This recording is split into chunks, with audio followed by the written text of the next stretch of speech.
काला जादू। अपने बेटे रिशु के माथे से टपकते हुए पसीने को देखकर सविता की हालत खराब हो गई। ऐसा आज पहली बार नहीं हुआ जब रिशु नींद से घबराकर जागा है। हाय मेरा बच्चा, न जाने किसकी नजर लग गई है तुझे। जब से मेरे बच्चे ने 10वीं के एग्जाम में स्कूल टॉप किया है तब से रोज बुरे बुरे सपने आने लगे हैं। हाँ माँ, मैंने आज फिर से एक काले साए को देखा। वो यहीं मेरी आंखों के सामने खड़ा था। माँ मुझे बचा लो माँ। वो मुझसे कह रहा था कि मुझसे बदला लेगा। माँ कहीं ये प्रशांत। चुप कर, कैसी बात कर रहा है? दोबारा उसका नाम मत लेना। तुझे पता है ना, उस प्रशांत ने आत्महत्या कर ली, तो बार बार उसका नाम मत लिया कर। मम्मी, क्या सच में प्रशांत ने आत्महत्या की थी? चुप कर, बहुत सवाल पूछता है आजकल। और फिर रात के वक्त सविता के पूरे घर में एक अजीब सा काला धुआं छाने लगा। गहरी नींद में सोई सविता की जैसे ही आंख खुली उसका दम घुटने लगा। वो दौड़कर रिशु के रूम की तरफ गई जहां उसके दरवाजे पर घूमती एक काली परछाई देख वो बुरी तरह से घबरा गई। कौन है वहाँ? कौन है? सामने आओ। ये मैं हूँ, तुम्हारी काली करतूत।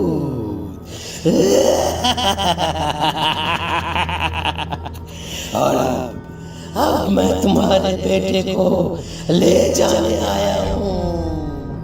नहीं, मेरे बच्चे को छोड़ दो प्लीज।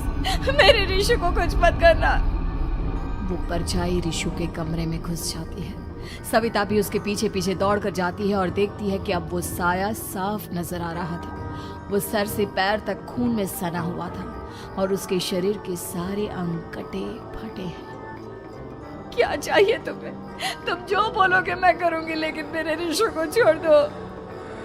उस परछाई ने रिशु को गर्दन से पकड़कर दीवार के सहारे हवा में उछाल दिया। रिशु जोर जोर से चिल्लाने लगा। माँ बचाओ मुझे, बचा लो माँ, ये मुझे मार डालेगा। माँ मुझे बचा लो माँ। नहीं ऐसा मत करो, मुझे मार दो लेकिन मेरे बच्चे को छोड़ दो। मैं तुम्हारे आगे हाथ जोड़ती हूँ। वो परछाई रिशु को जमीन पर गिरा देती है और अचानक वहां से गायब हो जाती है। रिशु, मेरा बच्चा, तू ठीक तो है ना? कुछ बोल बेटा, क्या हुआ है तुझे? मैं ठीक हूँ माँ। क्या हुआ था यहाँ पर? कुछ नहीं बेटा, कुछ नहीं। तू परेशान मत हो। हम कल ही गांव के बाहर जो तांत्रिक महाराज रहते हैं उनके पास चलेंगे। ठीक है माँ, हम जल्द ही उनके पास चलेंगे। मुझे बहुत डर लग रहा है माँ।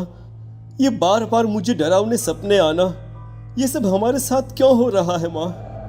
अगले दिन सविता अपने बेटे रिशु को लेकर गांव के बाहर तांत्रिक के पास जाती है। जिस जगह पर तांत्रिक रहा करता था वो जगह बहुत डरावनी थी।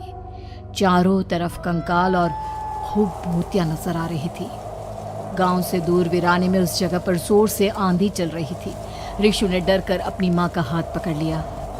माँ मुझे बहुत डर लग रहा है। ये कैसी जगह है?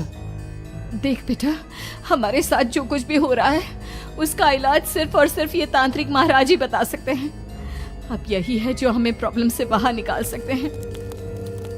जैसे ही सविता और रिशु तांत्रिक की झोपड़ी के अंदर पहुंचे, वहां का नजारा देखकर उनकी आंखें फटी की फटी रह गई। तांत्रिक की झोपड़ी के अंदर कई सारे लोग अपनी गर्दन घुमा घुमा कर जोर जोर से चीख रहे थे। कौन हो तुम और यहाँ क्यों आई हो? महाराज, मेरे बेटे को कुछ दिनों से एक डरावनी काली परछाई नजर आती है और कल रात उसने मेरे बेटे पर हमला भी कर दिया।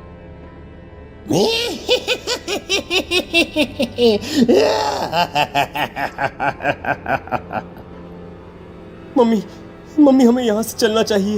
ये जगह मुझे ठीक नहीं लगती। नहीं बेटा, ऐसा नहीं कहते। रुक जाओ, 2 मिनट के लिए रुक जाओ। क्या कहा? काली परछाई?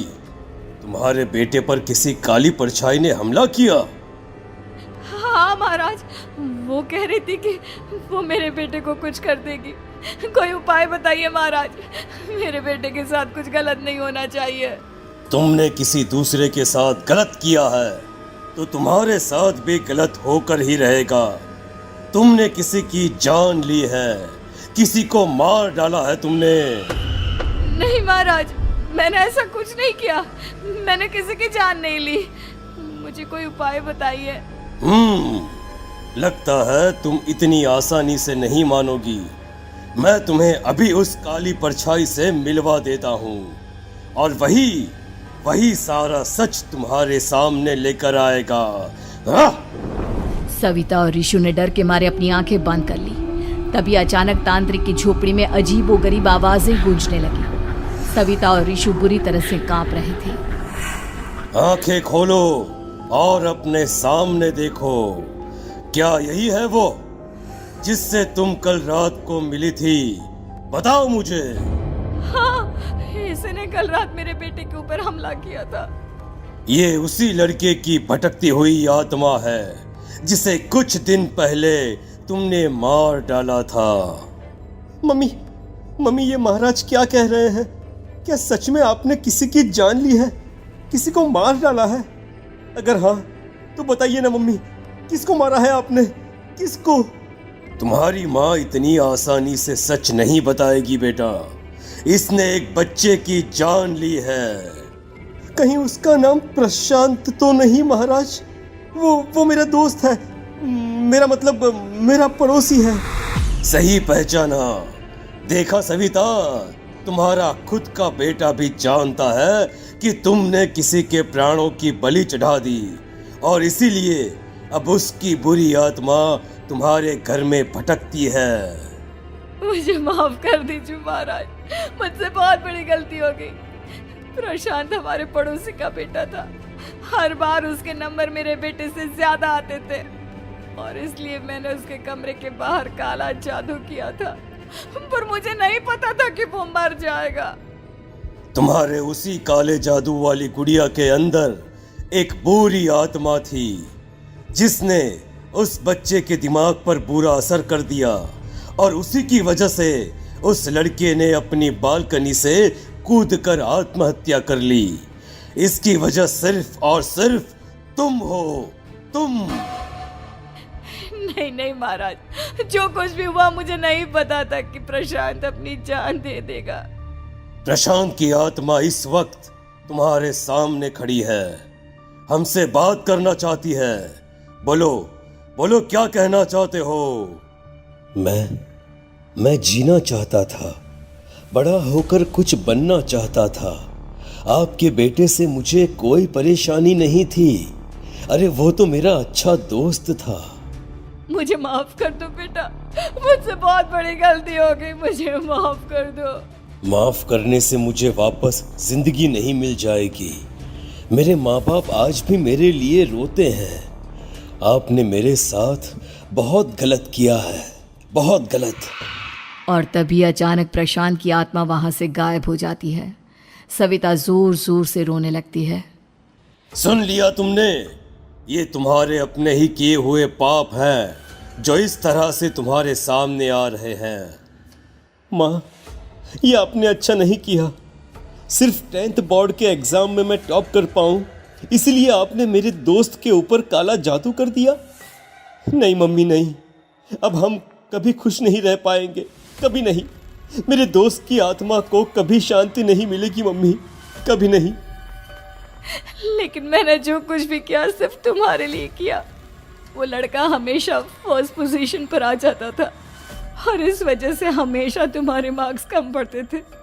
मैंने तो सिर्फ उस पर एक छोटा सा काला जादू किया था बेटा।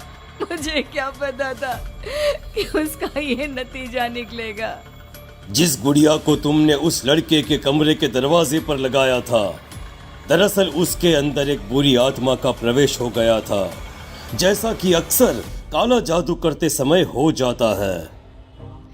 मुझे अपनी गलती का एहसास हो गया है। मैं प्रायश्चित करना चाहती हूँ। आप बताइए मैं क्या करूँ? प्रशांत के घर जाकर उस काली गुड़िया को वहां से निकालकर यहाँ लेकर आओ।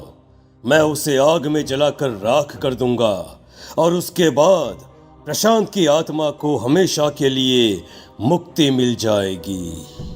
अगली रात सविता चुपचाप अपने पड़ोसी प्रशांत के घर जाती है। प्रशांत के माँ बाप प्रशांत की मौत के बाद उस घर को छोड़कर हमेशा के लिए वहां से चले गए थे। जैसे ही सविता उस घर के अंदर कदम रखती है, उसका सामना अजीबोगरीब हैवानियत से भरी आवाजों से होने लगता है। ऐसा लग रहा था जैसे कोई बुरी तरह से चीख रहा हो। सविता जैसे ही प्रशांत के कमरे के बाहर पहुंचती है, वहां पर लटकी हुई गुड़िया के शरीर से खून टपकने लगता है। ये क्या हो रहा है? इस गुड़िया के शरीर से खून क्यों टपक रहा है?